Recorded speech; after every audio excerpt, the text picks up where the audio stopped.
Hello D2 fans and aficionados, welcome back to another Diablo 2 speedrun commentary. This time we've got the world record for the normal hardcore Druid coming at you. I love this one because it's by a fellow Australian, guy called Kano. Do check out his stream, I'll put the link in the description. But yeah, the strategy on this one hasn't changed too much over the years, so I'm really keen to see where the optimizations are that Kano found to beat out Teo's previously long-standing record here. So let's kick into it. Super keen to check it out, and hope you enjoy. Very nice. So he comes in, drops his shield, as we've talked about in all the previous ones. He doesn't want to get stuck in a blocking loop where he, wastes time getting caught in blocking animations, as well as being put at more risk, especially in a hardcore run of just getting stun locked and killed. What we found here is we have found the very elusive Indrek map. Indrek, what a legend. So he discovered that the map here that exits from the top left and then exits this direction is very, very short for Act 1. So it gets you to a faster exit from the stony field because the cave is in the middle of the field.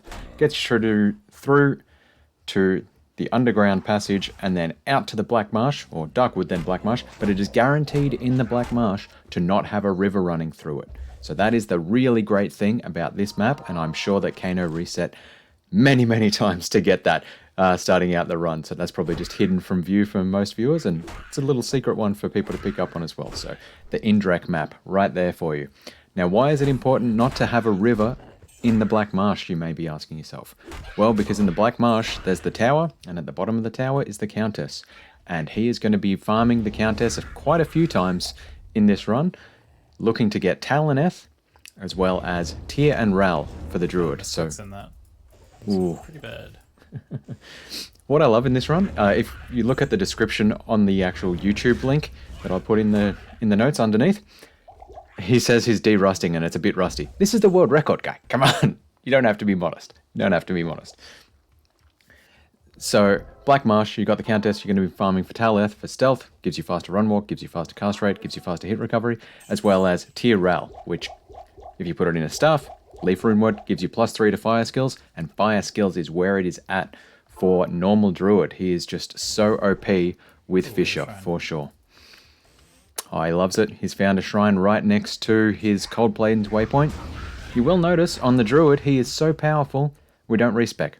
You don't do the Den of Evil, you just run straight on past it. Grabbed a skill shrine. That's going to be very nice for him for that Firestorm. Make it way easier killing Rakanishu, as he's sure to do pretty soon. He's found a nice quick exit through to the stony field. And yeah, he's just loving it. So no need to respec at all on the Druid, just because Firestorm and Fisher are so powerful. So that's what he's going to be running in. This spec has been running for a very, very long time on the Druid. And he's found 2 boss packs nicely close packed together, so he can be killing them just very, very quickly, as long as he's not getting killed himself. Yeah, ouch. Oh, drops a ring. That's going to be nice. Nice little bit of gold for him. Just pumping straight into Firestorm there. He wants to get to level 1 before he even got out of the opening area through to the Cold Plains, because Druid is pretty much useless without an attack, but amazing as soon as he's got a magic attack. Now, this Aura Enchanted Ranger was enchanted with the Holy Fire Aura, and that actually gives those enemies resistance to fire. So that's why it took so much longer to kill her and her minions than what it took to kill the skeletons, basically. Killing Rakanishu here, Rakanishu spawns with a whole bunch of minions, and if you've watched any of the other speedrun commentaries, you know that killing boss packs with minions is where it is at, because boss packs and minions give you 500% XP. So you really want to be focusing on them, because for every one of them, that's as good as killing 5 regular monsters. Picks up a faster cast rate ring. Very nice for the Druid, just because it shortens your casting. So Druid does have a cooldown on his attacks, so you can't just be casting them constantly like you do with the Sorceress. But it does mean that you can run. So you can cast and run and do enemy management a lot better that way, and it's just less wasted frames. Save the frames, get the world record. That's what it comes down to. So it's pushing through here on the underground passage. Underground passage is a straight through map. It was a bit hidden here because you think you're entering and going down that way, but the actual tile block itself is shaped like that and you are forced to go around that way. So that's where you know it's a straight through map and the end tile will have a blocking off section like that for you to run into. Now, similarly, that blocking off section was a bit sneaky because you thought you were running around here into that and you'd think, well, that's the end. But no, the tile blocks in the underground passage are surprisingly big. So you kind of have to actually look at the website that I'll link in the description underneath to understand what those tiles look like. But trust me, it's a straight through map. So I was going through, wreck and face, finds a group of archers. Archers are always difficult early game. They do a lot of damage. His spectral hit, so he's going to get that chill effect and slow down. He's got to run, and this is the key to fighting archers. You cast, you run, you cast, you run, you cast, you run. And this is where that faster cast rate ring will come in handy because you can just do that cast a little bit faster and then run and be able to dodge the arrows coming at you.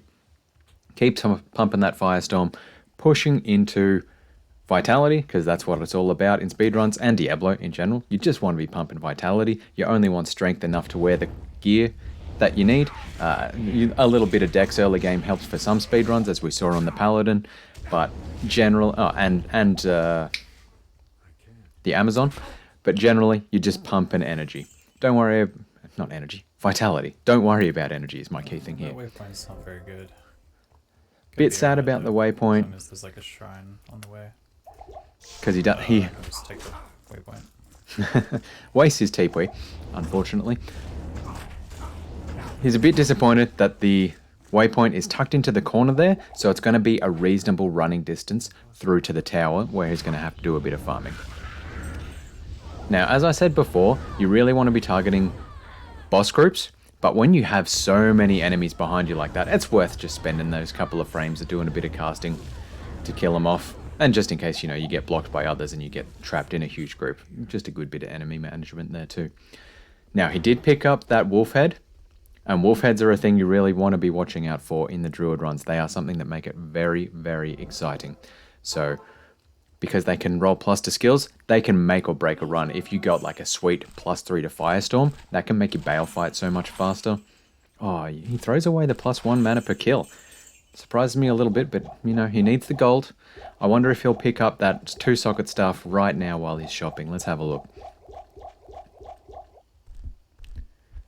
Yep, goes for the shop, looking for the cheapest one. That one didn't have any staff mods on it, so no plus to sorcerer skills, which makes it super cheap, and that's why you want to be shopping that early in a run, because the later in a run you're shopping it, the higher level the items are that Akara is selling. She caps out at level 12, so it's not too bad, but the more likely they are to have staff mods, which make them ridiculously expensive. So if you can get it early game, that's what you want. Found another shrine on the way here. This is looking like a pretty big explore of the map. Ooh, 3 shrines close together. All armor. He's a bit upset that it didn't have the XP shrine there, but because he's got the 3 shrines together. I did have a I'll let him talk. I did have a shrine back at Cold Plains, which I could have rolled for. So, a bit disappointed he didn't have an XP shrine coming into the tower, because there's pretty much 90% of the time a boss group on every single level, and as I said, there'll be generally about 5 monsters in a boss group, and 500 XP. He's filled out his inventory. He was looking to pick up a throwing knife there, because they generally sell for, I think it's about 400 gold, which is pretty good gold for 2 inventory slots. Much better than bothering, spending your time picking up gold off the ground. So, don't pick up gold off the ground. Maybe if it's like a champion, they drop big gold, but generally you're not interested in that. You just want to be, ooh, that was pretty close to death. Playing in the danger zone here. You generally just want to be picking up items and selling to the vendors. Now, it's a left turn here in the tower. I forgot to talk about that. So what he's doing right now is he's coming in this way and he's going to have a left turn to the next area, and that applies on every single level of the tower to get all the way to the bottom. So I'll talk about it a little bit more in the next section. Killing the boss groups. He hasn't found an L shape yet, so I'm looking forward whether we get that on the next level. Otherwise I won't talk about it. Picked up a couple of charms back there. He left the grand charm on the ground. I'm surprised by that, because charms are usually just worth good gold. Very nice, quick exit to the next level. So even though there wasn't a boss group on that level, at the very least, it was very, very short. So he's not spending more time running through the game. Probably hoping for a second boss group here on top of the Countess. It's got a bit of a fast Countess spawned. You will notice, and I didn't point this out when he did it, when he got to level 6, he put into Molten Boulder. And the beauty of... Oh, gets a sweet drop. Tal and Ral. That's a very good start. 2 of the 4 runes he needs. Very nice. And a 3 rune drop, so that'll give him some gold when he sells that Ith rune too. Picks up the XP shrine straight away. Love it. XP, of course, short for experience. So, what was I talking about? He didn't actually check for the second boss group there. I'm surprised by that. Anyway, he's got this Molten Boulder now. Molten Boulder, not the greatest skill, but extremely useful in the Druid run. He's going to put 2 points into it, just because it also does physical damage on top of the fire damage from the Molten Boulder.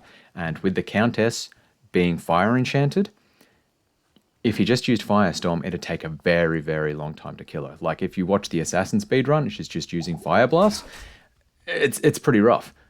He comes up here, he's desperate to find that boss group while he's got the XP shrine, finds a champion Devilkin group. That's very nice. So champions are generally only worth 300% XP, so for every champion you kill, it's the equivalent of killing 3 enemies, which isn't the greatest, but for Devilkins like that, because they spawn with other little Devilkins around, the ones that aren't champions in that group are technically classified as hidden minions, and they are 500% XP, so it is really, really good to pick it up. Picks up that throwing knife now, he's going to sell that for a bit of gold. Fire Enchanted Ghost Group, that is not the greatest. He's using his Firestorm on it. Yeah, there you go. He switches back to the Molten Boulder just for that bit of physical damage. Leaves the chip gem on the ground. He's not bothering to kill the boss because the boss is the one with all the resistance. So, yeah, it's going to be skipping on that. And continuing to push through. So it's not the shortest one. I hope you have noticed, yeah, I'll try and point it out. If he doesn't get all the things, I'll just keep pointing out that left turn. This is the second time I pointed it out on the level 3, so I feel a bit guilty about it. But it is left turn on every single level here. So as he comes out here, he'll be going left turn. He pumped a little bit of strength there, so now he can put on any armors that happen to drop. Here we go. A couple of champions. Probably not worth his time, but he does do it just to pick up some potions. So that's a good thing about any type of boss group as well. Whether it be champions, whether it be boss groups, worth your time killing just because it is less time going to town and shopping potions, because a boss monster will drop four potions plus a magic item, as you saw there. A champion will drop a magic item or gold plus 2 potions. So rather than having to go to Akara and buy more mana potions, buy more health potions, just pick them up on the land, and that's the best way to go about it.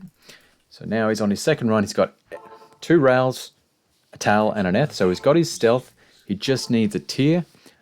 He'll probably do another run here, and then I suspect he will push on and just bank on getting the tier in, say, Act 2 or Act 3, as we've seen with a few of the other speedruns I've got in my playlist now. Hasn't found the XP shrine yet, but still just pushes ahead to the tower. So here we go, across the tower. Just checking out all his runes. Boom. Oh, shame he didn't have that experience shrine with the champion Devilkins. But nonetheless, there was quite a few enemies there, and that is also the beauty of champion Devilkins. There are a lot of them. So you can see here, he's come in this way, and then it's a left turn through to the exit on level 1. Same thing on level 2. So he's come in. It's got a zigzag, but it does end in a left turn. So left turn relative to the way that he entered. So that's the block that he couldn't go past when he entered, and that's the block there that he couldn't go past as he exits. So tricky thing about turning on maps there. Continuing to push through. He's got his 2 points in Molten Boulder now, so he won't be putting any more in Molten Boulder. He will be just saving, well, he will just be putting more into Firestorm for the synergy to Fisher, as well as that'll be his main skill in killing Diablo and killing Bale. Finds an actual boss pack here this time. That's pretty nice. Continuing to use Molten Boulder because even though he won't be putting further into it, it is his most powerful spell at this point in the game with 2 skill points in it. Just doing a bit of inventory management on the fly. There you go. There's the Firestorm. Pumps up into strength again. So now he can also put on basically any of the armors he's going to be interested in to put stealth into. And he can put on a 3-slot belt. So just a general belt is basically the one that they put in there. So it has 3 rows of slots, 4 potions. Nice, Finds Speedrun. the tier rune. Doesn't have to bank on it coming in later. Very nice. He'll go up to Chassis and try and shop his armor. The 2-socket armor. Nice. 2-socket cap, 2-socket armor. That was a really quick vendor. Very nice. That's just a handy tip for anyone, you know, looking for a smoke armor base or anything like that. You can just come to Chassis in Act 1 in normal. Even if you're level 99, she will very likely have 2-socket armor there for you, ready to go for your Nephilim. But also very, very handy in normal speedruns, especially for the Talon. You kind of want to bank on it just dropping there, so you don't have to re-roll Chassis several times, but it's pretty handy. Checks out the cold plains for his shrine. I haven't mentioned this yet, but it's really, really useful to have that shrine in the cold plains right next to the waypoint, because cold plains is the most likely place in the game for you to roll a experience shrine, because you can't get gem shrines yet. Basically you can get gem shrines, but basically there's limited sets of shrines that can appear based on the area in the game, and effectively a whole bunch of ones that can't spawn in the cold plains increases the probability, so you're rolling from a smaller set of possible shrines for you to get that experience shrine. Comes into the barracks, hasn't got the experience shrine. That's a bit of a shame, because the barracks has normally got quite a few boss groups for you to pick up on, and because it's such narrow space, it's usually pretty easy to kill those enemies. But pushing up, finds another champion pack of the Shamans, and similar to what I talked to earlier with the Devilkin, all those little Devilkin running around that are minions of the Shamans, they give 500% XP, while the champion Shamans themselves will only be giving 300%, so he'll mostly want to be just killing those guys. Another champion pack here. Champions always spawn on this tile. Doesn't click the armor. I'm kind of surprised by that. He went so close to it. Picks up the Malice. He'll probably be using that to try and roll some faster run walk boots. Chassis will be thankful to get this Malice. Probably be trying to pick up some faster run walk boots, I would guess. I don't think he's going to be trying to re-roll a Druid helm pelt at the minute. Now, more map talk. Jail's level 1 and level 2 are straight through maps. So you can see down here, the tile block ended that way. So the end of the tile block he'll be running to will end that way. He might have to zigzag a bit about to get in there, but that's the way. So it's going to be a straight through map. Can't get it off. So it's a straight through map on level 1, straight through map on level 2, and a left turn map on level 3. Gets cursed, loses his shrine, but that's not really a big deal. This is quite a long level 1 for a world record speedrun. That is unfortunate. Yeah, I'm surprised he's got the 2-socket helm, and he hasn't picked up any, he might be saving that for the Ral rune, the extra Ral rune that he dropped from the Countess earlier. Although that won't give him any benefits till level 19, and mostly you want the Ral rune for fire resistance, for the benefits it gives you in Act 3 and Act 4, where enemies have Inferno, which are damage per frame attacks, and they can just rip through your HP like nobody's business.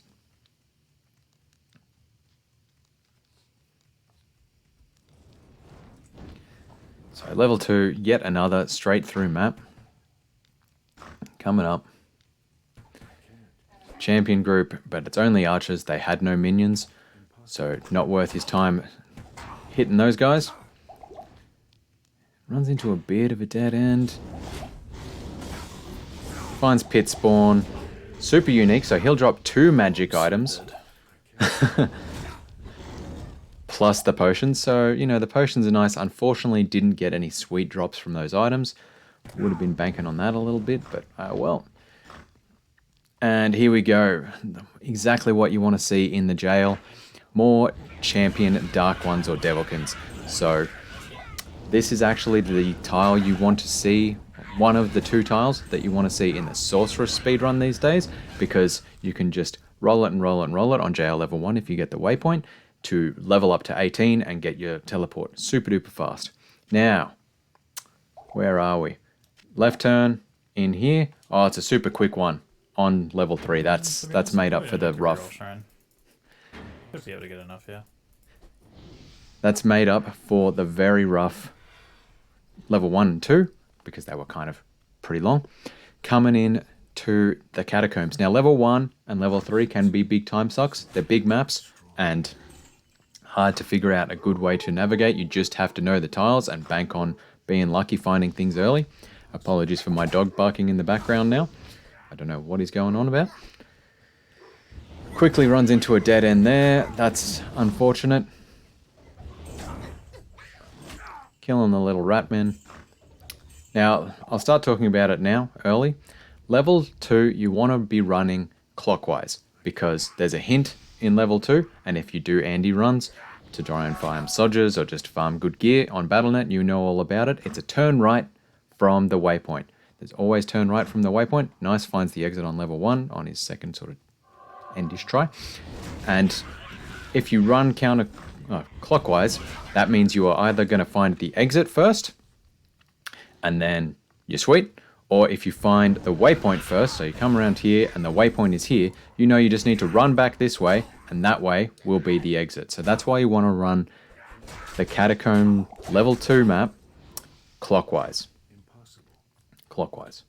There you go. Now, I suspect that looks like an endpoint tile. That's the waypoint, so exactly as I talked to, he knows that he needs to turn right from that tile, so it'll be sort of that way. He's continuing to do the bigger run, but he's not exploring the top areas too thoroughly. Just checking for that sort of right turn. Dead end. I think that might be it up north.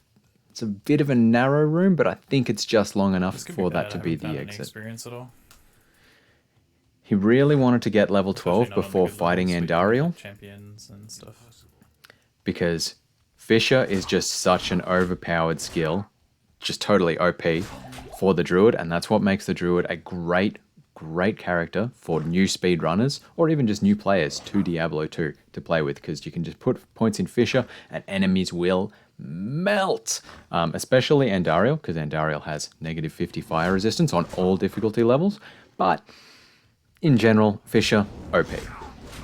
He's been a bit unlucky in that he hasn't really found too many boss groups as he's explored the catacombs, so he hasn't quite got that level that he wanted. Hitting dead ends. This is a bit rough. I'm keen to see where he makes up that time against Teo in Act 2, 3 or 4. Or 5, you know, but I wouldn't expect it to be Act 5. So he hasn't got the respec strategy, so it definitely looks like there's nothing new in this run. He's just really optimizing the outcomes of the run and just playing well.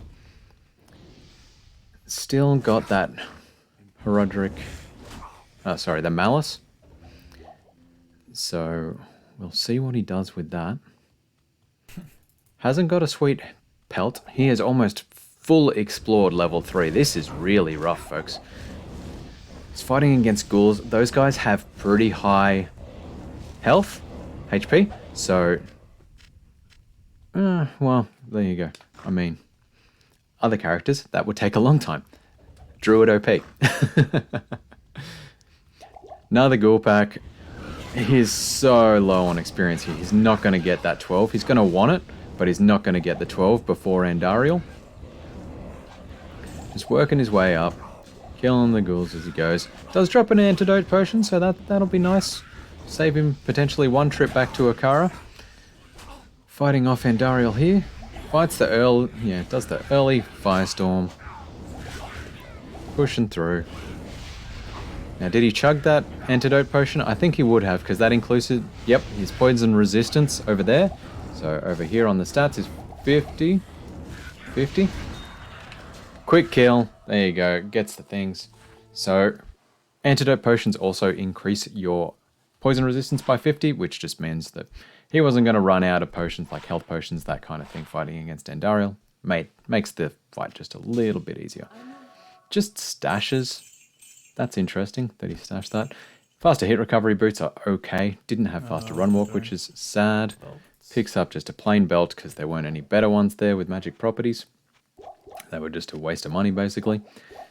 And has he put... No, he's not level 13 yet. So as soon as he gets to level 13, he will put that tier rune in his stuff for mana per kill. And because Druid spells are pretty cheap on mana, and he just kills enemies so fast, mana per kill is going to save him a lot. So normally in every other speedrun, you would see... Where am I? Here, only 1 health potion and 3 mana potions. But the Druid, it's much easier balanced because he's not as mana heavy.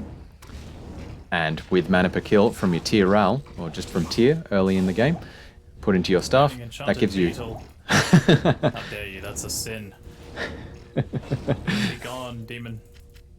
Will he pick up the boots? No, he doesn't pick up the boots. Those boots could have had faster run walk. Oh well. So, picks up Fissure. Fissure is basically going to melt any enemies that step on it pretty quick, especially this early in the game. He's got beetles out here in the Rocky Waste, pretty common, but beetles are very nice because they have very low hit points, so they just die really quick and they give you good experience. So nice, even though they weren't boss packs, you know, still worth the couple of frames there to cast it. Finds a cat. Oh, lightning enchanted, that melted him a bit. Does pick up the boots now, hoping for that faster run walk. Grabs a rejuve while he's at it. Fire res. That's alright, that'll help. Just kicking that urn for no particular reason, wasting frames, you know, he's got plenty to spare. He does come out 40 seconds in Act 1 ahead of the world record. So 40 seconds ahead. That ain't bad considering those rough maps in the jails and in catacombs where he basically full explored level 3 of the catacombs. Coming into the dry hills. Now, from the Rocky Waste to the dry hills, he found the exit on the second opportunity. So not the fastest, but pretty fast all up. So there's 4 potential exits in that area.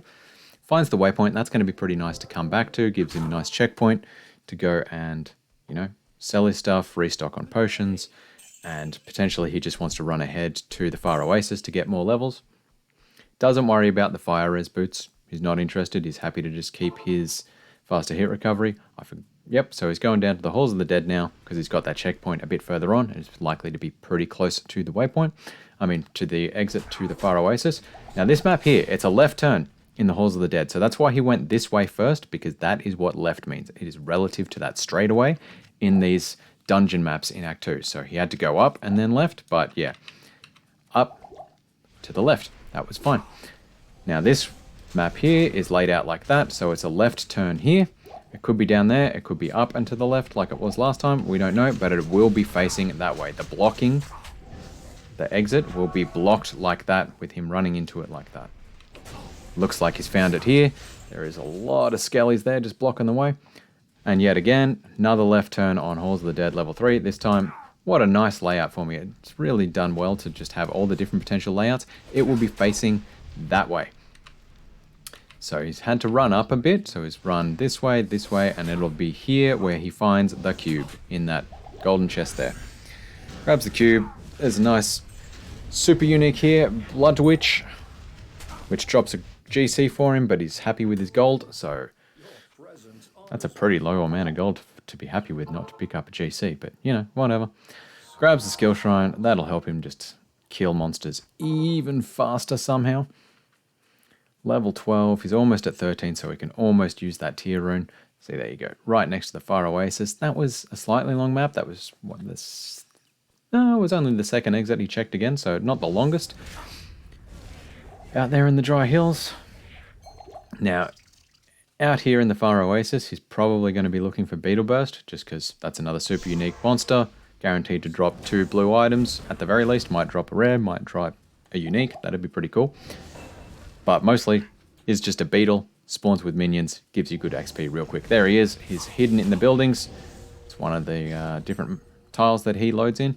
And he's also found the exit through to the Lost City, where he'll be hoping for a quick exit. That was actually really fast. So straight through the Far Oasis, found the Lost City.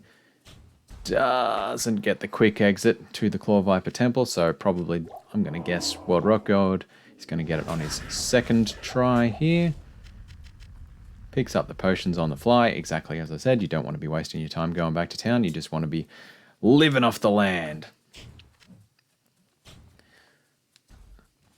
And running ahead, I wonder if he'll find Dark Elder. So Dark Elder is another super unique monster in the Lost City. So there was debates back in the day when the Sorcerer strategy at one point was leveling up. Like before we figured out leveling up in the jail, there was leveling up at Beetle Burst. And before we figured out leveling up at Beetle Burst, it was kind of a debate. Do you just run ahead and get levels? Do you try and farm Dark Elder? Do you try and farm Beetle Burst?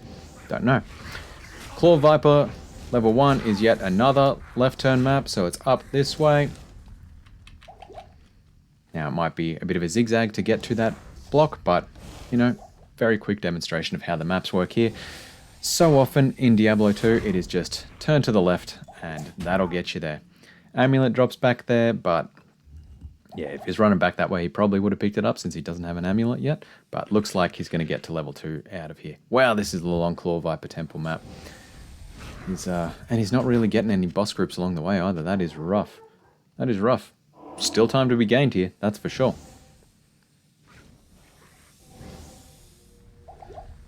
And this is a bit of an annoying one, where, yeah, Fangskin has loaded up on the shrine at the bottom, but it's a Druid. Who cares? He just melts enemies like nothing, like nobody's business.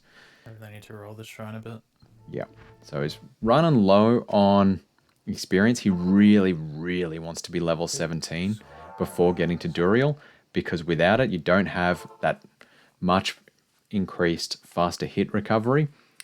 On the Druid, that can really stuff you up, and you want a bit of faster run walk as well, so you get away from Duriel and get distance as you're casting fishes for him to run through.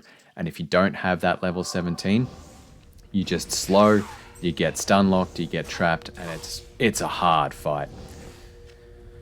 Chipped Ruby on the ground there. I suspect he's going to put that in his helm just for a little bit of extra life, save him some frames in terms of like hit recovery frames and that kind of thing, because hit recovery becomes more likely to stun your character as they're getting hit based on the percentage of health that it takes. So the more health you have, the less likely you are to go into stun lock.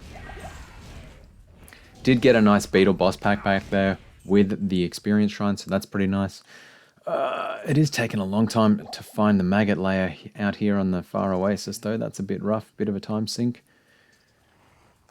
Gee, the more I watch this run, the more I am inclined to actually believe his YouTube comment that this was a de-rusting run, and as soon as he got the softcore world record, he would come back and improve it. Beetle Burst to visit. There you go. Good old reliable Beetle Burst. Always know where he's going to be once you found him once. Trusty. And fantastic. Grabs the long staff. That'll be some very nice gold. Doesn't grab the long staff. Just leaves it on the ground. Oof. Come on, man. Get the gold. Get the gold. But he's still at 5,000. And he's been running around a fair bit. So, you know. Oh, Magic Find. Magic Find Ami. That's going to help him. I didn't realize I had the staff amulet on or whatever it is. So fingers crossed that he drops something cool off Duriel, no doubt, with that 25 magic find. Or 22, sorry. You can see it over there in his stats. He's been very generous in showing his magic find on his stats there. Must have amped that up. Okay. Wow, he's basically full explored the far oasis. In that corner is over there. And probably over there. Oof, this is a big time sink. Yep, definitely sure opportunities to be gained. Tiny area.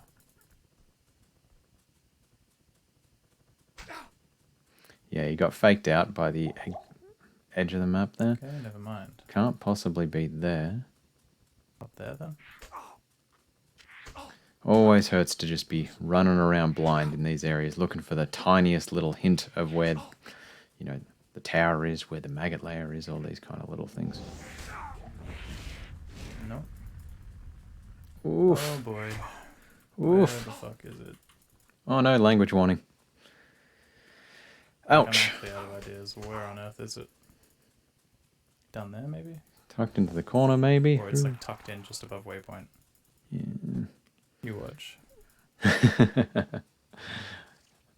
Let's find out. His XP shrines run out. I'm surprised he didn't just save and quit. It'd be somewhere bullshit. Oh, he's angry. He is angry. There we go. So maggot layout, while I'm talking maps.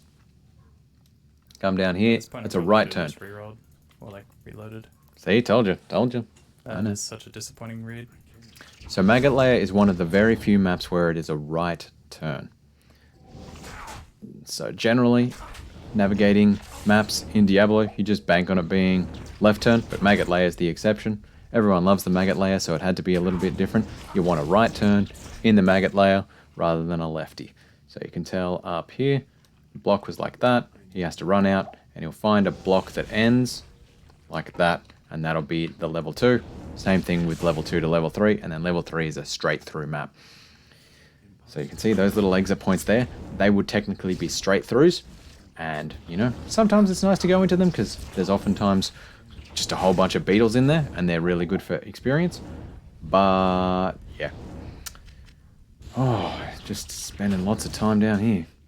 This is the trouble with the maggot layer for the Druid. As OP as the Druid is, because most of his OP-ness comes from Fissure, and Fissure has those little, like, just spark points across the ground. You can't really use it effectively in the corridors of the maggot layer. It's just is not likely enough to hit the enemies you want to hit. So you're really dependent on that firestorm coming through for you. You kind of want a skill shrine coming in here, to be honest, just to help you get through those enemies who are blocking the way. Checks that out just in case there were some mana pots back there after he killed that bunch of itchies. Once again, going to be a right turn from heading that direction, so it'll be that way. So yeah, maggot layer and the Druid, it's rough. It's rough, folks. I mean, it's rough on most characters, but you know, it gets extra frustrating on the Druid because you're normally so powerful, and then you just like get stuck on these rock worms, casting again and again. And you're like, will you just die? And they just won't. And then they'll hide under the ground or something annoying. And yeah. So in the little turn bit, he cast the Fissure, just hoping that because the beetles would have to run around the corner, they'd be more likely to run into the random spawn points of the Fissure. Long maps in layer, yeah, as well. That's kind of rough. This is not what I was expecting coming into this world record at all. Like, Teo had this world record for such a long time. And I know the run ends up being pretty close to it in the end. Like, you look at the leaderboards and this only beats the previous world record by 13 seconds. But it's just astonishing to me that there's still this much time to be gained on the record. Especially when it's exactly the same strategies. There's nothing particularly special about it. I'd have to go back and check out Teo's run to see, you know, how many tower runs did he do? Did he do 4 or something like that? Don't know. Because these maps are not being very nice to old mate Kano. So here we go. Layer 3. That's the end of his entrance block. It is up this way, and that's going to be the end of his exit block, where the shiny chest is. Alright, get out of the way, beetles. At least with beetles in here, because they have low health, they're pretty quick to get through. Same with the itchies, actually. But where you really get stuck in the maggot layer is when you've got sand maggots or rock worms just blocking your way, and it gets really frustrating.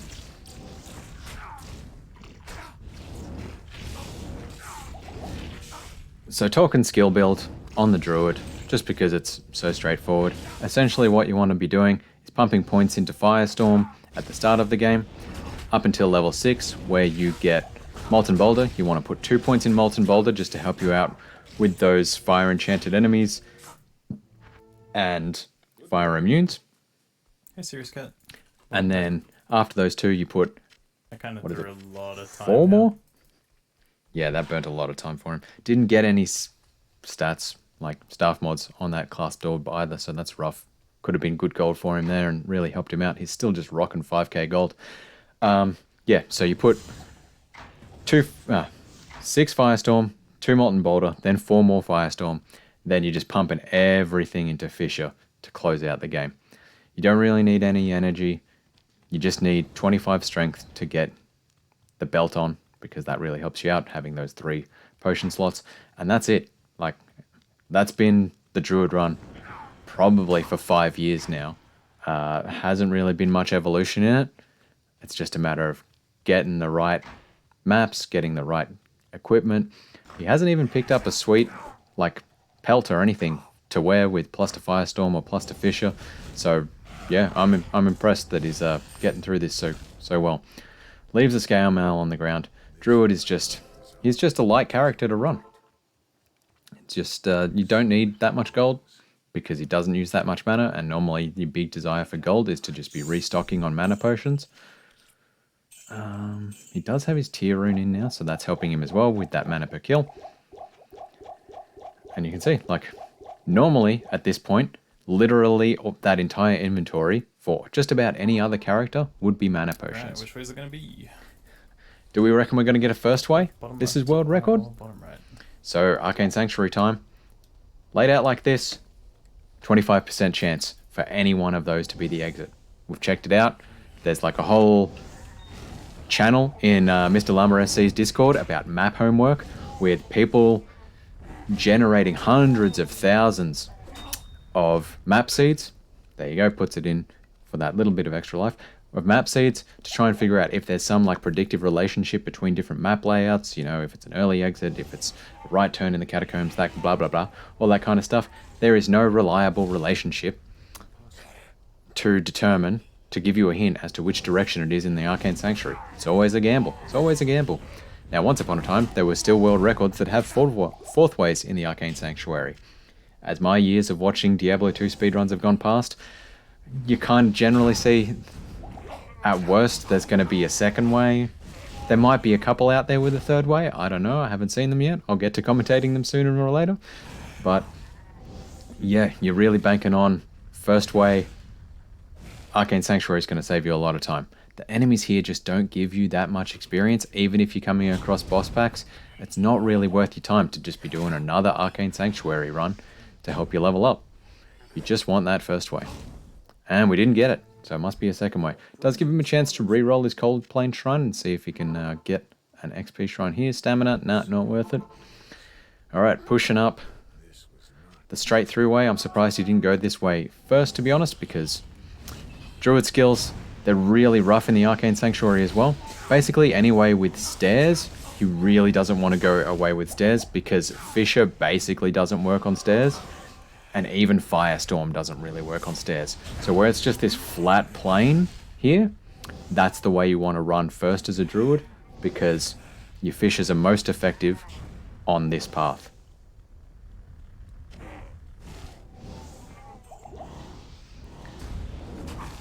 So just getting blocked. This was one thing that I learnt when I was teaching myself to speedrun. I mostly focused on the Paladin back in the day. Just the power of getting enemies out of those little blocking areas, like he's just done there with the Blood Clans, getting them onto the big platform so you can just run around them. Gets the second way. Very nice. Because what you can end up in the Arcane Sanctuary is just spending too much time killing enemies who are blocking your way. If you can like bait them back onto the big platform and just run around them instead of investing your time trying to fight them and kill them, it is much more efficient. All right, he's really, really keen to get that experience shrine right now. He's coming up on Duriel. He's, what, maybe an eighth of the way to level 17 from level 16, so he's got a lot to make up. He's going to be banking on finding beetles in the Canyon of the Magi and beetles in Talrash's tomb, because he really needs to get that 17 to get his stealth up and running. Ooh, lots of resets here. This is costing him more time. He's going to have to make it up big time in Act 3, because as you can see over there on the timer up here, he's already behind world record pace, so he's lost all that lead time that he found in Act 1. He has found the XP Shrine, which is nice. Funny that there you go, and he's found the beetles in the Canyon of the Magi as well, so that helps. That helps. Ah, it's pretty empty canyon though. Ah, rough.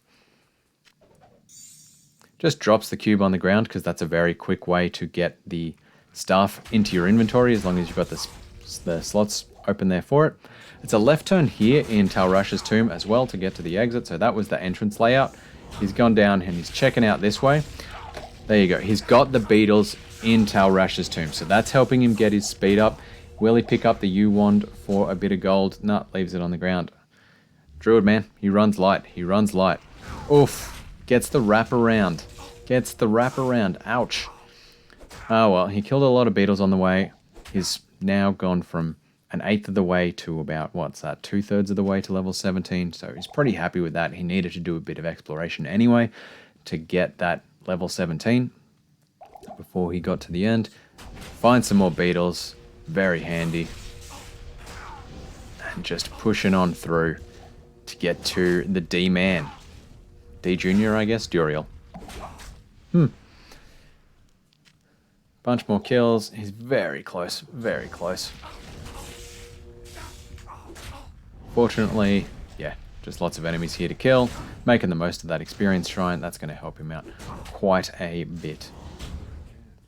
Oh, wraparound. It's a long map. It's a long map. He's getting a lot of long maps in this run.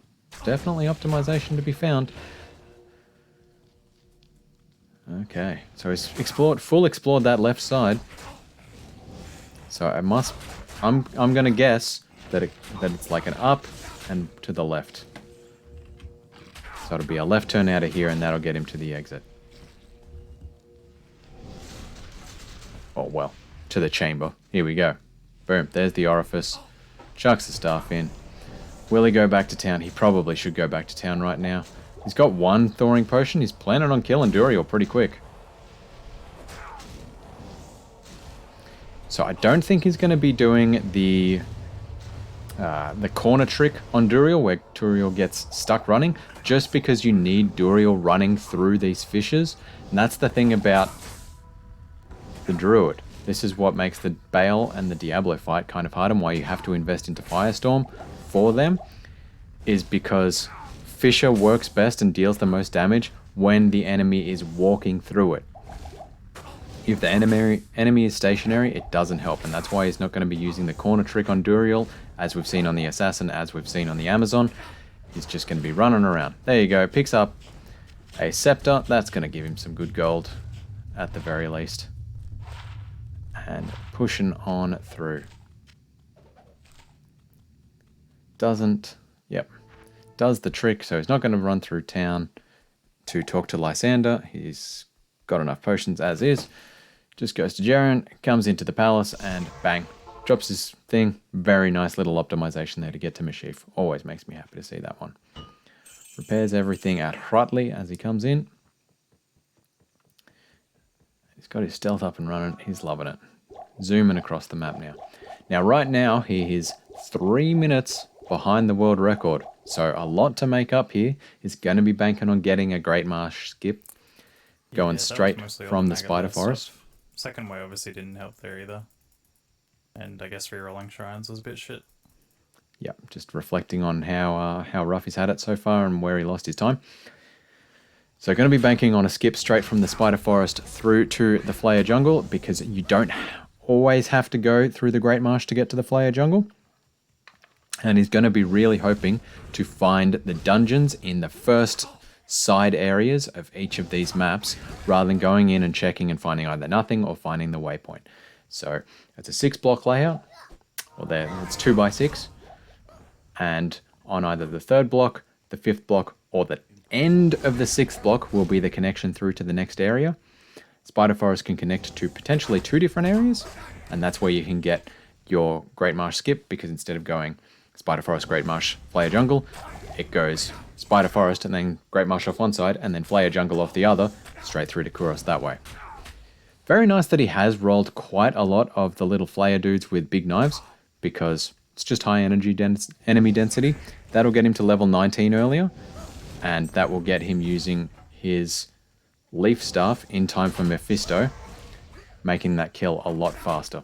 Drops the TP. I love that little optimization there coming into the Spider Forest. This is where it pays off, because he has found the waypoint. He's checking if it comes out, and it does come out into the map. If it didn't have a connection through here, he would have had to run all the way back to the river again to keep running. But because he dropped the town portal, he could have just taken the waypoint and gotten back to that entrance point, back to the river, like that. So, didn't have to execute it, but I love the optimization use there. Fantastic. Alright, I feel like he's about on the 5th block here. So, probability of him... Yeah, coming up on the 5th block, that would have been the 3rd. Probability of him running into a Great Marsh skip is getting lower by the minute. But he gets it. He gets it straight through to the Flayer jungle. Alright, that's going to make up a lot of the time right there. He's got blue dudes in the Flayer jungle as well. That's a pretty juicy experience. So he's not wasting time killing birds. He's not wasting time killing jungle hunters. He's just got blue dudes and shooters. That's pretty nice. Alright, looks like there must have been a early exit to the Great Marsh. So that's one of those dead ends that he didn't want to be checking out. And he still hasn't gone in and gotten Kalim's eye past Zark the Burning. So we've got a bit more exploration to do, but at least he's getting through the jungles pretty quick. Yep, continue to just pump Vitality, pump Fissure. That is where it is at. And you can see that little blue swirl on his character. That's the mana per kill kicking in as every one of those enemies dies. Gives him 2 mana back. So, you know, he's barely spending any mana whatsoever to cast that Fissure in the first place. And he's getting it mostly back just because the enemy density, they're all dying so quick that he just gets the mana back. He barely has to use any potions whatsoever. Makes it just such a cheap character to run. Really encourage anyone who's checking out Diablo and wants to have a crack at just getting through the game quick to try a Druid run. So here we go. This is the 3rd exit he's come across so far in the Flayer jungle, I think. So it's gotta be the Gidbin here, for sure. Yes, no, maybe. No, I'm wrong. I'm wrong. Ouch. Doesn't even bother with the small charm. Indrex chat, ! charm. Alright, back. At least he got the waypoint. So now he's back in the Spider Forest. Can get the eye and he will reset the map back to the Cold Plains looking for that experience shrine again. I'm almost certain of it. He's almost up to level 20. With Zark the Burning down here, he might even come across a second spider boss group on the way, so that'll help him get his experience up quite a bit. He's got a reasonable map here, so it's not the big annoying wraparound map that you get in the Spider Cavern. So there you go. He's spending his time killing the spiders. Worth his efforts. Doesn't get any sweet drops, unfortunately. And now, he's not saving and quitting. That is surprising to me. I mean, Act 3 is the worst to save and quit in because you start so far away from the waypoint. So maybe I could have seen him like hitting the waypoint, going back to Act 1 and then saving and quitting. But no, he's just pushing straight on. So he's comfortable with the amount of experience he has. He's comfortable with the enemy groups he has in Flayer Jungle. So, yeah, he's probably going to come out pretty well in this anyway. I mean, obviously, this is the world record run. It's got to pay off. He's got to catch up somewhere, right? Yeah,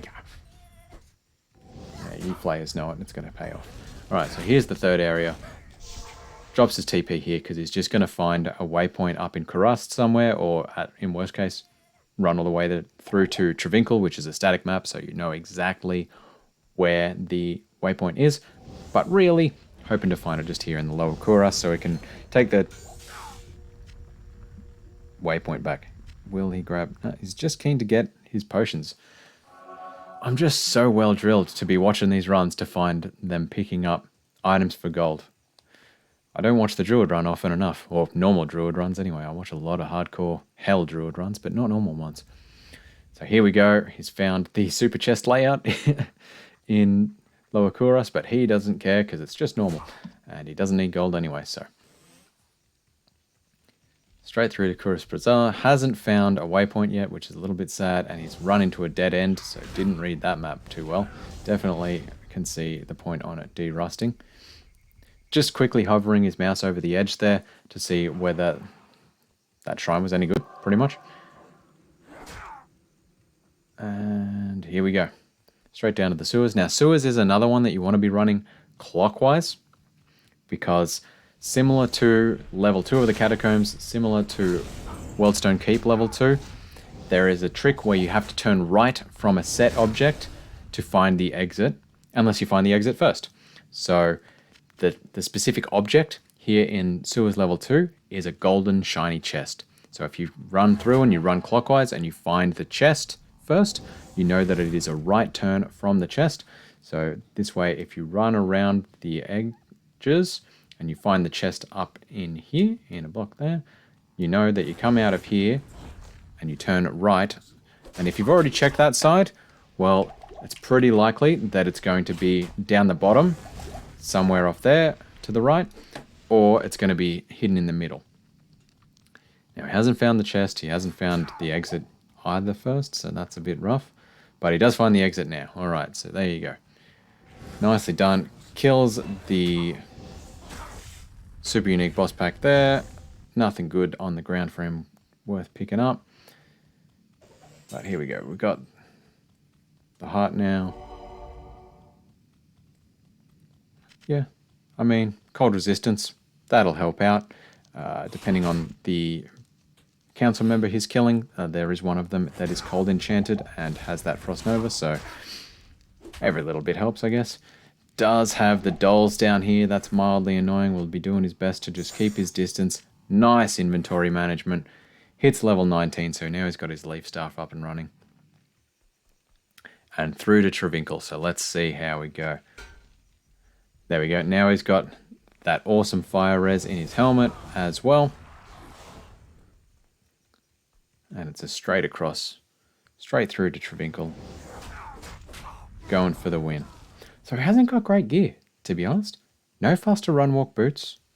I mean, they're faster hit recovery, but meh. Doesn't have a sweet Druid pelt. He's just got that extra Ral rune and a little bit of extra life. Yeah. I don't think he's even wearing gloves. He's got 10 FCR on his ring and 22 magic find. Oh, there we go. That's what we wanted. Cyrus boots. Nice. So that's going to bump up his faster run walk quite a bit, as well as give him fire res. That is perfect. And he didn't pick up the Gidbin. Why now? He says, why now? Why couldn't you have dropped off Andariel? Why could you not have dropped off Andariel? Because, yeah, those Hasaris boots, they give you great faster run walk. They give you great fire res. They can drop as early as Andariel.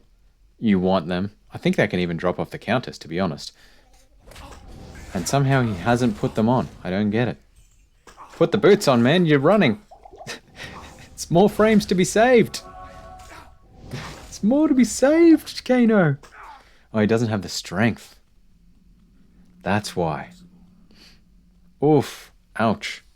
Yeah, what are the strength requirements on Hasaris boots? D2 chain boots. Let's look it up. So Flayer Dungeon level 3. There's 6 static maps. I know in previous descriptions I've said there's 4. That's wrong. There's 6. And generally you want to be running around the outside. There's a couple of little like shortcuts to be taken. So this one, yeah, it runs you through the middle and up and then around back to the middle, and that's the chest there.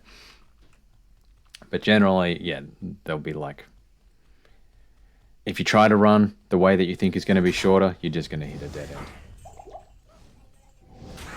Required strength 30, so he's 5 strength points short of having those sweet Hasaris boots. Ouch. Oh well. I'll save him some time in the Act 4 and Act 5 maps at least. Act 5 maps are pretty long, so, you know, that'll be a good time save for him. Oh, and it's getting blocked by those jerks. Alright, pushing ahead. Yeah, that is something. Yeah, he's doing his best to just get the levels so he can get those Hasaris boots running and stop having to worry about fighting enemies. In Act 4, all the enemies are quite a high level. Like I think the lowest level in Act 4 is like level 24. The vast majority are above level 25, like between level 25 and level 35. And because there's an experience penalty while you are below 25 yourself, where, yeah, monsters more than 5 levels above your level barely, like, taper off and giving you experience, it's not really going to give you much experience running around Act 4 and killing monsters. So you really want to get level 20 or just about to level 20 before the end of Act 3, before the gap between your own character level and the enemy monster level is too high. Now, it's a left turn in Endurance of Hate. Level 1, it's a straight through in... Whoops.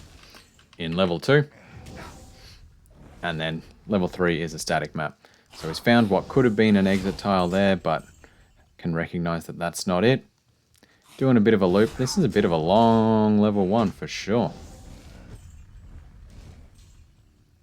That was a weird way to run. I guess he was banking on 5 lefts make a right or something. That was a weird one. I mean, yeah, 5 lefts make a left. There we go. So it was down and to the left. Where is my little cursor thingy? There. All right, and then this one is blocked off that way. So it'll be straight across this way is the exit tile. There you go, very quick. And hint for anyone looking to farm Mephisto, it's a left turn to find the waypoint in level 2. Now he wants to run through here and make sure enemies aren't following him. Ooh, super fast. Did he lose him? He lost him. Phew. Because the council members can cast a spell that heal other enemies on screen, and if you're spending your time killing Mephisto while the council members are healing him, it just drags it out. It's not what you want. Now the trick to the Mephisto fight here, he's got him glitched. That's impressive. There you go, it gets out. You don't want him glitched. You don't want to use the moat trick on anything. You just want to be running from side to side with Mephisto, so he's moving from edge to edge of the screen and moving through your fissures as much as possible. Exactly as I talked with the Duriel fight, fissure does the most damage as enemies are running through the fissure, because they'll only get hit so many times per specific like block of fissure there is. 2 Saurus drops. He's got Hazaras twice. Ouch. Ouch. That's just like rubbing it in when he still doesn't have the strength to use it. Alright, picks up a pike. He's going to need that. He's going to need to get a mercenary in Act 2 to help him kill the fire immunes that are coming up. So there is Grand Vizier of Chaos in the Chaos Sanctuary is a fire immune.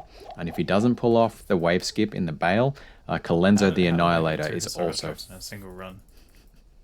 I guess this 22% is kind of paying off. There you go. 22% magic find. It helps. Every little bit of magic find helps. Yeah, Kalenzo the Annihilator. Doesn't really matter though, because I kind of threw it Maggot His Lair. fire. I threw it Maggot Fire Lair immune. and also just a bit of a time loss in terms of some of my reading today.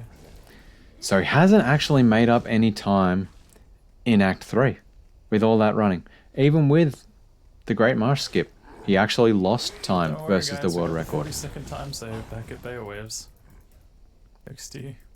That must be what it comes down to. So there you go. He's given away the hint as to how he's going to find the world record, which is getting the time saves by implementing the technology, the new technique, really refined late 2020 of Bale wave skips. So even though this exact strategy for the Druid, he gets a nice quick exit through to the City of the Damned at least.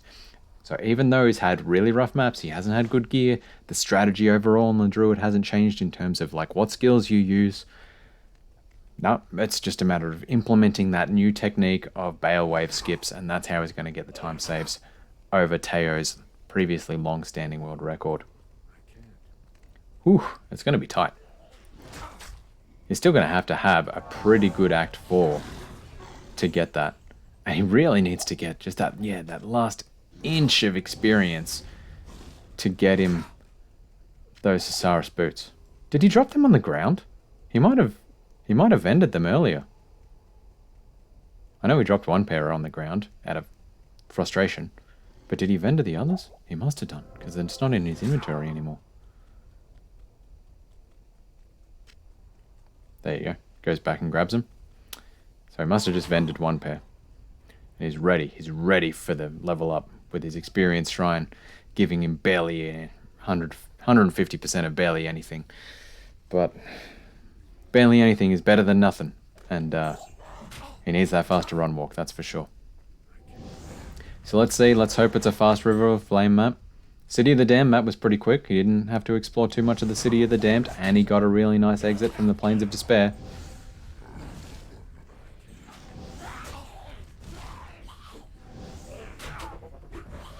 No, this is still, it's dragging on a little bit. And he still hasn't got... So this is just like, even with an experience shrine, he's barely getting any experience. He's got Erders, which can be quite annoying, and this is where... That's where it comes down to being a pro, just keeping cool under pressure. When you're getting all the knockback stun locks from those Erders, it can be super dangerous, and your ability to navigate is what it comes down to. But he does get that level 20, gets his Osiris on. That'll help him navigate and run away from enemies more effectively. This must be about the end of the River of Flame. Here we go. Kind of long River of Flame. Let's see. How much time is he going to make up against world record here? Do we think he's going to lose more time? He has played too many hell runs because he just ran up there expecting to switch to a teleport stuff.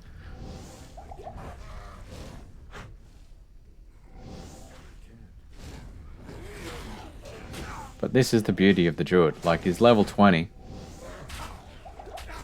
And just still melting monsters all over the place. Like, as long as the monsters are moving, they're dying. I cannot imagine trying to deal with that monster density on something like even the Paladin, which, if you get a skill shrine and like a sweet +3 to Blessed Hammer Scepter, it still takes quite a bit to get through the enemies. Druid's just melting them. Running on through. Still managed to pick up a good amount of gold from the boss drops that he's picked up and sold. So even though he's not actively farming gold, even though he's leaving a lot of things that are high value gold on the ground, he's doing pretty well. He's got a fairly empty chaos, which is pretty nice as well. And exactly what you want for the Druid run.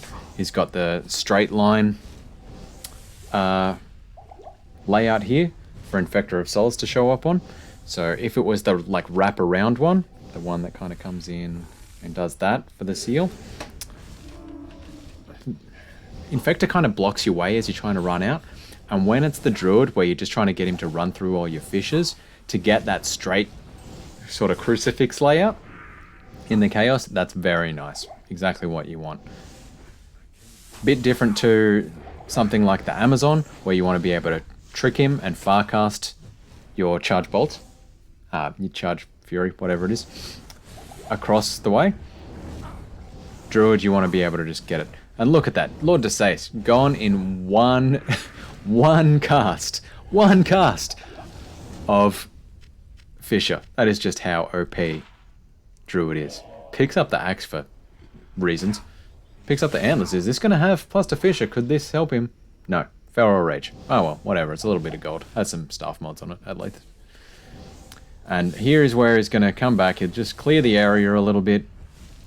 And then he's going to take a town portal back to Act 2, get a mercenary to help him kill Grand Vizier of Chaos, because Grand Vizier of Chaos is immune to fire. So this is where that Molten Boulder is going to come in handy, and that's where that pike came in handy.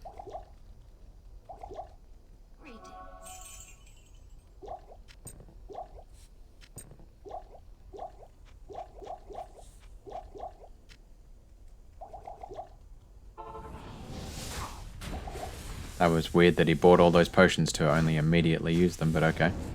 So he's just trying to clear the way. His job is to kill all the enemies, so his mercenary focuses on Grand Vizier of Chaos. There you go. He switched across to the Molten Boulder because Molten Boulder, 50% of its damage is physical, not fire. So even though Grand Vizier of Chaos is immune to fire, as you can see written under his name there, the Molten Boulder does a bit. Even though he only hit him with one of them in that time, his mercenary did most of the damage, and that's the beauty of having a pike for your mercenary. The Molten Boulder still helps. So this is going to be tricky. It's a lot of, firestorming against Diablo. Kind of want to lure him out from that star so you can more effectively dodge his lightning storms. Lightning hose, I believe Llama affectionately calls it. Casting the druids, the fishes from afar, but they don't really do much to Diablo because he doesn't run around that much. Like occasionally he struts, but he's just not actually covering that much territory when he's doing that. So it really comes down to your ability to be casting those firestorms, running, dodging Diablo's own firestorms, as well as his lightning hose, and just keeping on top of your rejuvenation potions. Oh, that was close. I need to stop playing close with rejuves. But you can see, like, because Fisher is so effective most of the time, this is where it hurts. This is where, maybe there is something to be gained from a respec strategy. I don't know. Because Firestorm just takes so long to kill Diablo. And this is where, there could be optimizations with finding a sweet like +3 to Firestorm pelt early on in the game to really help you out in fighting against Diablo and fighting against Bale. Because instead of only having, I think it's, a level 8 Firestorm in the end, get a skill shrine, get a +3 pelt, that's +5, and then you've got +3 from your leaf staff. +8 Firestorm, that would make it a lot faster killing Diablo, killing Bale.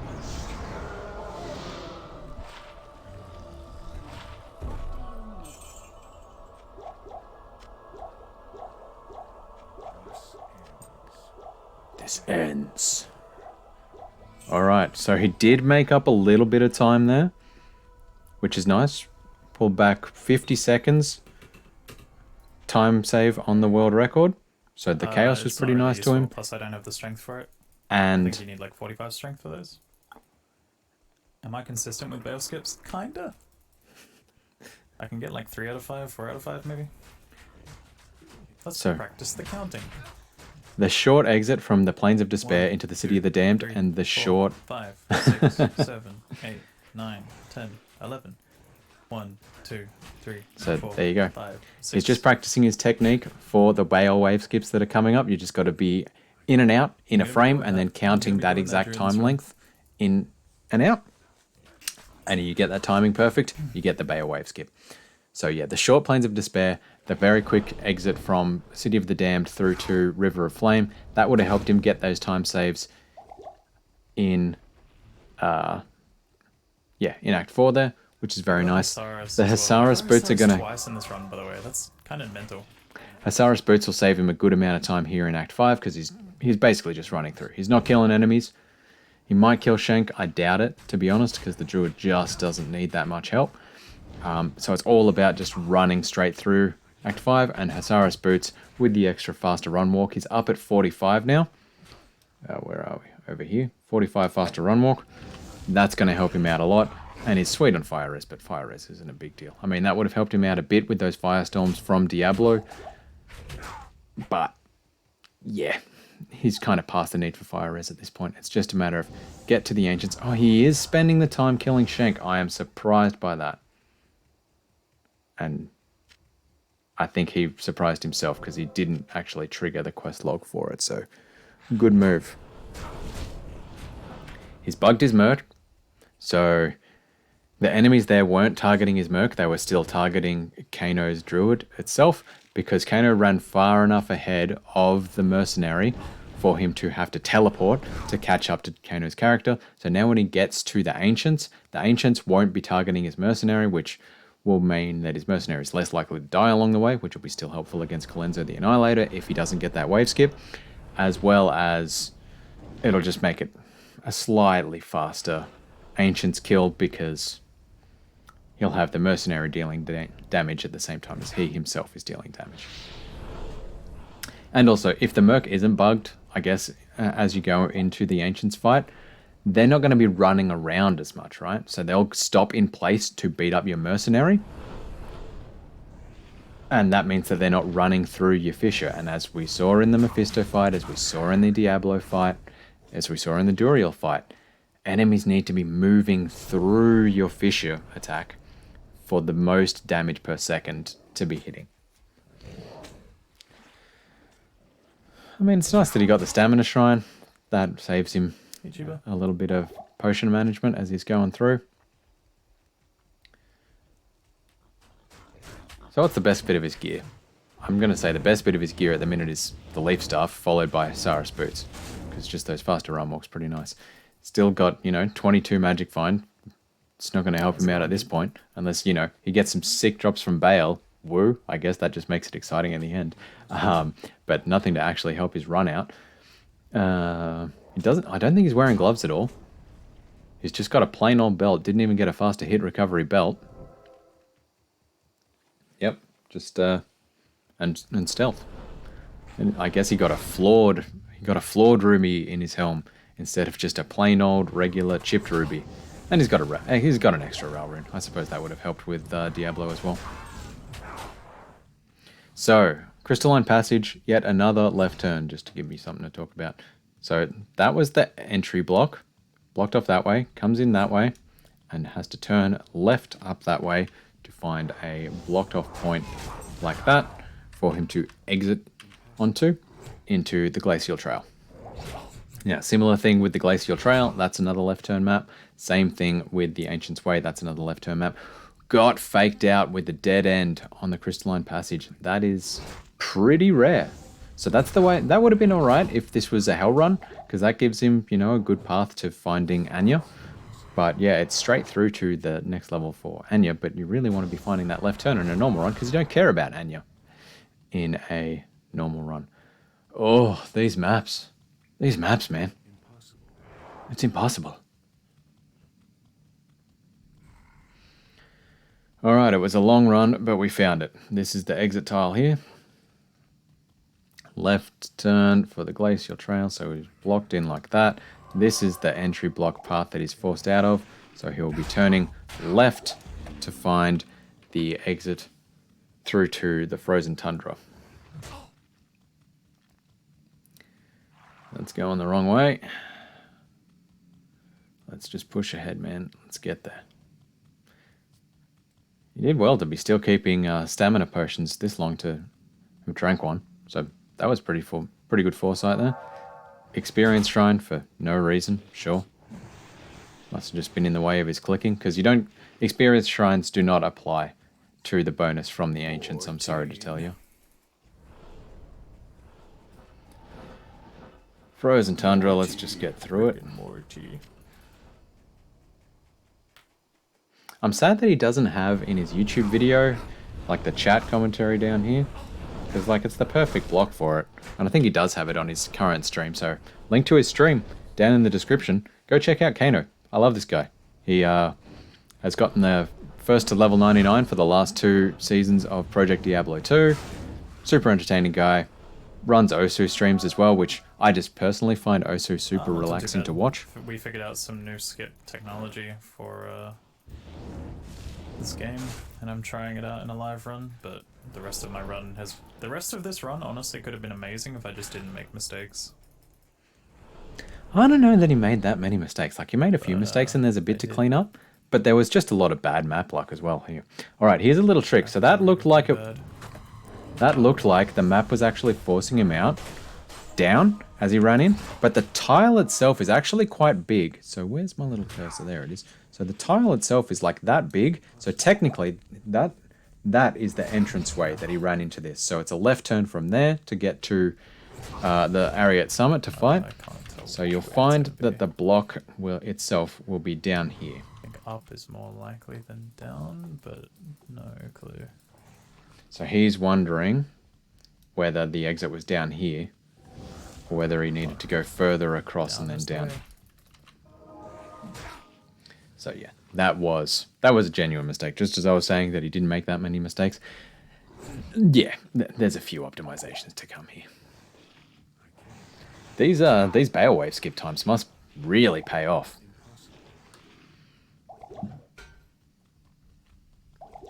Like 40 seconds ain't enough. Must be like, yeah, a couple of minutes easy. Okay. That's weird. That's a different one. So yep, his mercenary still bugged. You can see otherwise the Death Lords would be beating the tar out of him. Oof. Long Ancient Sway map. Long one. I mean, what was the run that had the amazing maps on it? I think Assassin had pretty good maps. Yeah, no, Assassin had amazing maps. Necro had bad maps, but he just had to level up a lot. Amazon had okay maps. So you give this character the same maps as are on the current world record for the Assassin. Whoo! You could get down to that like soft core time of like 1 hour 20. Lots of time saved to be made here. So there's the thing. You can see none of the Ancients are actually trying to fight his mercenary. And the mercenary will occasionally get a couple of jabs at these guys. But predominantly the damage is coming through them just walking through the fissure. And that's what is the most important thing here. So that's why it's important to have your mercenary bugged.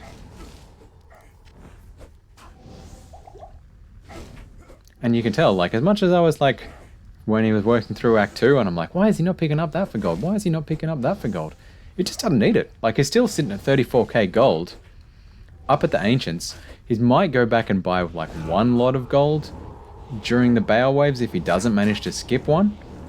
And he'll probably go back and buy another lot while he's fighting Bale, just because the Bale fight's really long. Maybe 2. But he's sweet on gold. Like, he barely picked up anything. And you just don't need to on the Druid.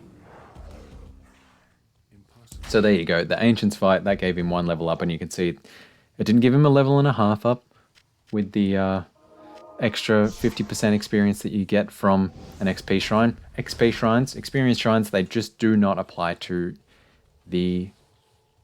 Oh, nice. He gets a quick exit on level 2. XP shrines don't apply to the Ancients fight. So, as I mentioned earlier, and I didn't even get a chance to talk about it then on level 2, exactly the same as in Catacombs level 2, exactly the same as in Sewers level 2, you want to run Worldstone Keep level 2 clockwise. Right the first time, every time. Whoo, yeah, that's nice. no, All right, sure, that pull is it some off in a good run. time saves. That is some excellent time saves there. So Teo's run must have had a rough Act 5 for him to gain this much time back on the old world record. Pretty empty Throne of Destruction as well. That's very nice. And as with every single world record in hardcore. 5, 6, 7, 8, 9, 10, 11. So he's just getting his pacing. 2, 3, 4, 5, 6. 1, 2, 3, 4, 5, 6, 7, 8, 9, 10, 11. 1, 2, 3, 4, 5, 6. 1, 2.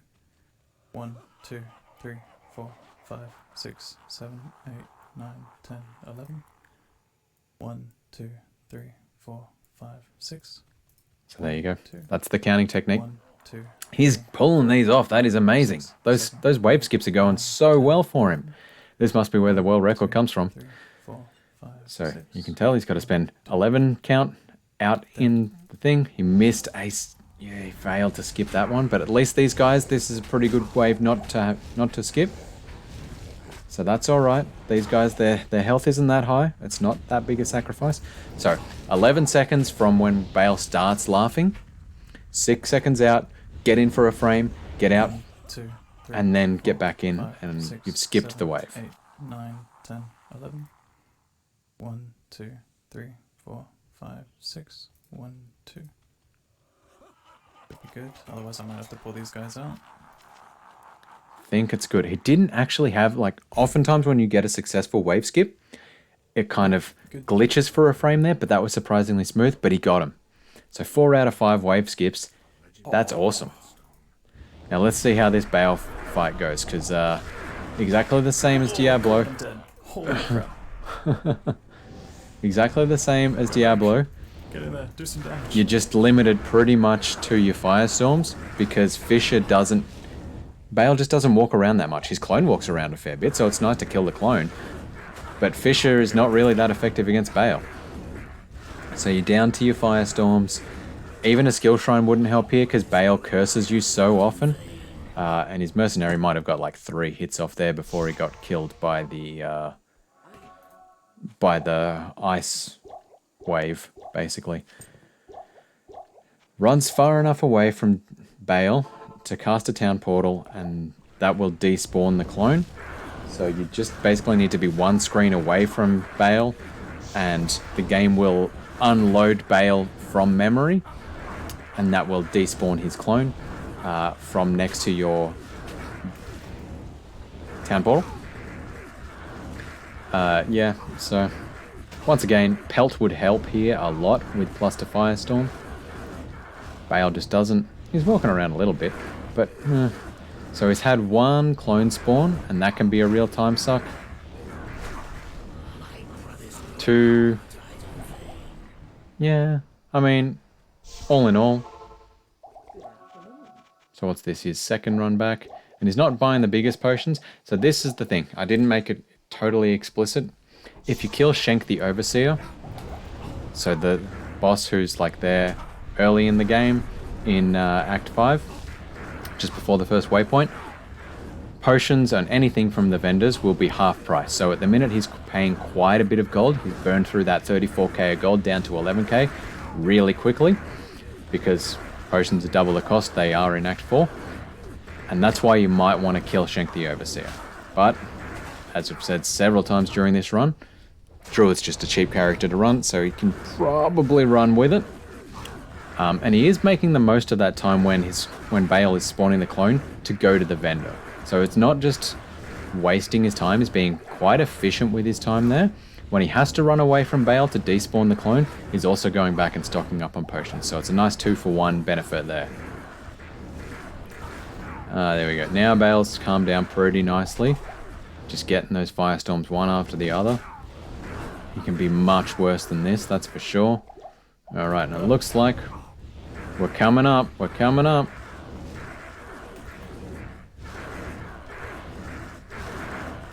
Oh, that's the other thing. So here we go. Just.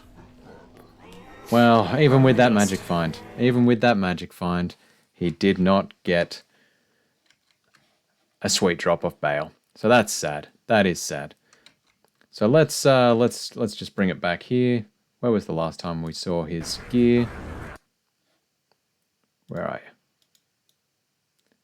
So all in all, pretty good run. I think what it came down to in the end was getting the Bale wave skips. That's the new technique involved. Also, the other key thing here you will note is that over here, we've got real time versus in-game time. Teo's old world record was based in real time.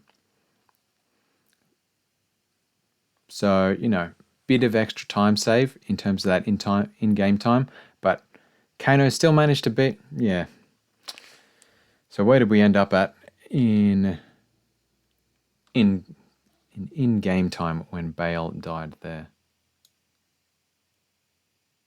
126. Yep, so still... So it was technically behind Teo's old world record in real time and just got the time save. So still about 22 seconds, 23 seconds behind Teo's old world record in real time. So between the in-game time and the Bale wave skips, that was where the big advantages were. Still lots of time to be saved here in this world record. As we were looking at before, he only had Hasaris boots and a faster cast rate ring. Like, not really that great gear. So definitely time to be saved with gear and time to be saved on better Act 2 maps for sure. And Catacombs 3 hurt him a lot too. So lots of time to be saved here. I'm surprised. Let's keep an eye out. I expect to be doing another world record commentary on the hardcore Druid world record sometime in the near future. Super glad to have an Aussie run on it though. So awesome work. Keep it up, Kano. Looking forward to someone pushing this down sub 120. I think it's doable in game time anyway. I don't know that it's doable real time. We'll see. Who knows where we could end up, folks. All right. So thank you so much for spending time with me on this Diablo World Record commentary. I hope you enjoyed it. It was interesting to me. I'm surprised as my reflections have gone, but keen to see more. Do check us out at the Affix Podcast. There we go. There's my thumb. Where we talk about philosophy, economics, and all that kind of jazz, along with a 5-minute segment from me at the end of each episode, talking about this week in Diablo 2 news. Looking forward to seeing you there. I hope you enjoyed this world record commentary, and I hope you see you on the next one. Have a great day, folks. Thank you.